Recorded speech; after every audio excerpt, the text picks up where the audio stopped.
ஆடுதுறை பேரூராட்சியில் அந்த பேரூராட்சி தலைவர் மீது வெடிகுண்டு போடுறாங்க. இன்னைக்கு வந்த செய்தி, ஆடுதுறை பேரூராட்சியில் பேரூராட்சி தலைவர் அவர் மீது சில பேர் சென்று வெடிகுண்டு போடுறாங்க. அவர் அருகில் இருந்த 2 பேருக்கு படுகாயமடைந்து அவர் மயிரிழையில் உயிர் தப்பி விட்டார். இந்த ஆட்சியில் சட்ட ஒழுங்கு அடியோடு சீர்கட்டு விட்டது என்பதற்கு இதுவே ஒரு சாட்சி.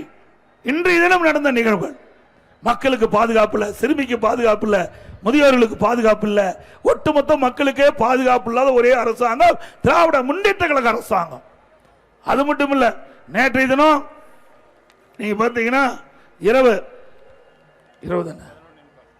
11:45 அந்த பகுதியில் 3 பேர் ஒரு பெண்மணி வீட்டுக்கு முன்னாடி இருந்த அந்த குடிநீர் பைப்பை உடைக்க போயிச்சுக்காங்க. உடனே அந்த பெண்மணி 100 போன் பண்றாங்க. உடனே காவல்துறை அதிகாரிகள் அங்க வர்றாங்க. வந்து அந்த ஆசாமிகளை தடுத்து நிறுத்துகின்ற பொழுது அவர்கள் அந்த காவலர் மீது அடிக்கிறாங்க, காவலரை தாக்குகிறார். ஒரு போலீஸ்காரருக்கு இப்படிப்பட்ட நிலைமை. போலீஸை காக்கிறதுக்கு இனிமேல் ராணுவம் தான் வரணும், மக்களை காக்கிறது போலீஸ். ஆனா போலீஸே தாக்கப்படுகிறான்னு சொன்னா இது யார் மக்களை பாதுகாப்பது? ஒரு கேள்விக்குறியாக இருக்கின்றது.